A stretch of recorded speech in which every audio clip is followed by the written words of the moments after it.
আসসালামু আলাইকুম। আশা করি সকলেই ভালো আছেন। প্রবাসী ভাইরা, আজকে আলোচনা করব মালয়েশিয়ার নতুন কলিং ভিসার খবর নিয়ে। আপনারা জানেন যে গত বৃহস্পতিবার 9 এপ্রিল মালয়েশিয়াতে আমাদের প্রবাসী কল্যাণমন্ত্রী আরিফুল হক চৌধুরীর সাথে কিন্তু একটা মিটিং হয়েছে। সেই মিটিংয়ে কিন্তু উঠে এসেছে যে আবারও চালু হতে যাচ্ছে বাংলাদেশি শ্রমিকদের জন্য নতুন কলিং ভিসা। তো প্রবাসী ভাইরা যারা দীর্ঘদিন ধরে অপেক্ষা করেছিলেন প্রায় 2 বছরের মতো, তাদের জন্য এই খবরটা খুবই স্বস্তির একটা খবর যে আপনাদের হয়তো আশা পূরণ হতে যাচ্ছে। তো এখন অনেকে কিন্তু একটা প্রশ্ন রাখছেন যে যে মিটিংটা হলো, কলিং ভিসা চালু হবে এটা বলা হয়েছে, তো কবে থেকে চালু হবে, কখন থেকে মালয়েশিয়াতে শ্রমিক যাওয়া শুরু করবে এবং কোন কোন সেক্টরগুলোতে শ্রমিক নেবে, এই বিষয়টা কিন্তু অনেকের মনে প্রশ্ন, তাই না? তো এটা নিয়ে আজকে আলোচনা করব যে 2026 সালে মালয়েশিয়ার কলিং ভিসা নিয়ে যে সমঝোতা হলো, যে সইটা হলো, যে চুক্তিটা হলো, সেখানে কতজন শ্রমিক নেবে, কি কি সেক্টরগুলোতে শ্রমিক নেবে এবং কবে থেকে শ্রমিক নেওয়া শুরু করবে, এই বিষয়গুলো নিয়ে আলোচনা করব। তো প্রবাসী ভাইরা, ভিডিওটি শুরু করতে যাচ্ছি। শুরু করার আগে আপনাদের কাছে রিকোয়েস্ট থাকবে বরাবরের মতো, যারা এখনো আমার চ্যানেলটি সাবস্ক্রাইব করেনি তারা এখনই করে দিবেন, কারণ মালয়েশিয়ার নিত্য নতুন ভিসা এবং কাজ সম্পর্কে আপডেট পেতে চ্যানেলটি সাবস্ক্রাইব করা আপনাদের জন্য খুবই গুরুত্বপূর্ণ। এবং আমি নতুন একটা ফেসবুক পেজ খুলেছি, সবাই পেজটি ফলো করবেন। আমি পেজের লিঙ্কটা দিয়ে দেবো ভিডিও ডিসক্রিপশন এবং কমেন্ট বক্সে, এবং আমার একটা হোয়াটসঅ্যাপ গ্রুপ রয়েছে, সেখানে আপনারা জয়েন হতে পারেন নিত্য নতুন ভিসা এবং কাজ সম্পর্কে আপডেট পেতে। তো প্রবাসী ভাইরা, শুরু করছি। আমার পাশে যে ছবিগুলো দেখতে পাচ্ছেন, এখানে আপনার মালয়েশিয়ার সরকার রয়েছেন আনোয়ার ইব্রাহিম, এবং মালয়েশিয়ার যে শ্রমমন্ত্রী রয়েছেন, ঠিক আছে, তিনি রয়েছেন, এবং আমাদের বাংলাদেশের আরিফুল হক চৌধুরী রয়েছেন প্রবাসী কল্যাণমন্ত্রী। তো 9 এপ্রিল কিন্তু এই মিটিংটা হয়েছে, এবং এই মিটিংয়ের ভিতর দিয়ে মালয়েশিয়ার যে শ্রমশক্তি রয়েছে এবং বাংলাদেশের যে শ্রমশক্তি, শ্রম আইন, সেইগুলোকে সামনে আরও এগিয়ে নিয়ে যেতে অনেক পরামর্শ হয়েছে, অনেক কথা হয়েছে, এবং বাংলাদেশের যে শ্রমিকরা রয়েছে তারা স্বপ্ন দেখছে মালয়েশিয়ার কলিং ভিসা নিয়ে। তো এখন কলিং ভিসাটা কবে খুলবে? তো প্রবাসী ভাইরা, এটাই কিন্তু সবার মনে প্রশ্ন যে কলিং ভিসাটা কবে খুলবে। এখনো পর্যন্ত কিন্তু নির্দিষ্ট করে কোনো তারিখ বলে নেই যে কলিং ভিসা কবে খুলবে।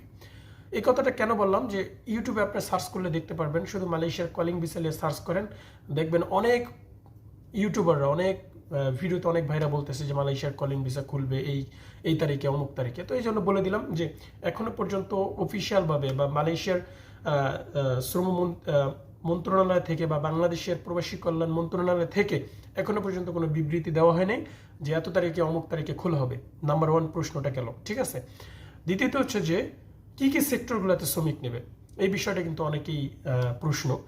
সেটা হচ্ছে, দেখেন, এখনও কিন্তু মালয়েশিয়াতে কলিং ভিসা চালু রয়েছে, সেটা হচ্ছে প্লান্টেশন সেক্টরে, ঠিক আছে। যে সেক্টরটা 2025 সালেই চালু হয়েছে কলিং ভিসাটা, কিন্তু আমাদের এখন যে সইটা হচ্ছে, এখন যে কলিং ভিসাটা চালু হবে, সেটা কিসের জন্য জানেন? সেটা হচ্ছে যে বড় বড় সেক্টরগুলোতে, মানে যে সেক্টরগুলোতে এখন পর্যন্ত শ্রমিক নিচ্ছে না বা বাংলাদেশ থেকে বন্ধ রয়েছে, সেই সেক্টরগুলো কি কি? এক হচ্ছে হোটেল, রেস্টুরেন্ট, কলকারখানা, ফ্যাক্টরি, এগ্রিকালচার, প্লান্টেশন আবার পুনরায় করে নতুনভাবে চালু করবে, এবং আপনার কৃষি, আপনার যেই আরও যেই কর্মী রয়েছে, যেই কর্মী যেখানে সংকট রয়েছে, সেখানে তারা বিবেচনা করে তারা শ্রমিক নেবে। তো এই যে হোটেল রেস্টুরেন্টে যে শ্রমিক যেতে পারছে না, এটার জন্য কিন্তু কলিং ভিসাটা পুনরায় চালু করা হচ্ছে, এবং বাংলাদেশের কাছ থেকে তারা মোট একটা ভালো একটা পরিমাণ একটা শ্রমিক তারা চাইছে। আসলে সেটা সম্ভব হচ্ছে না এই কারণে যে সিন্ডিকেটের কারণে। আপনারা জানেন যে মালয়েশিয়াতে কিন্তু প্রচণ্ড পরিমাণ সিন্ডিকেটে আপনার সমস্যা করতেছে, এই জন্য শ্রমিকগুলা যেতে পারতেছে না। তো এখন যে সইটা হলো, সেখানে তারা বলেছে যে হোটেল, রেস্টুরেন্ট এবং কলকারখানা, এগ্রিকালচার, প্লান্টেশন সেক্টর এবং কৃষি ক্ষেত খামারে শ্রমিক প্রয়োগ করবে বা নিয়োগ করবে, এটা তারা বলেছে। এবং বাংলাদেশের যেই এজেন্সিগুলো রয়েছে, বৈধ এজেন্সি, সেখানে তারা অনেকেই এজেন্সির তালিকা তারা দিয়েছে, এবং তারা এটার জন্য তারা সম্মতি জানিয়েছে যে হ্যাঁ, আমরা আমাদের বাংলাদেশের যে এজেন্সি রয়েছে সেটার তারা একটা বৈধ তালিকা পেয়েছে।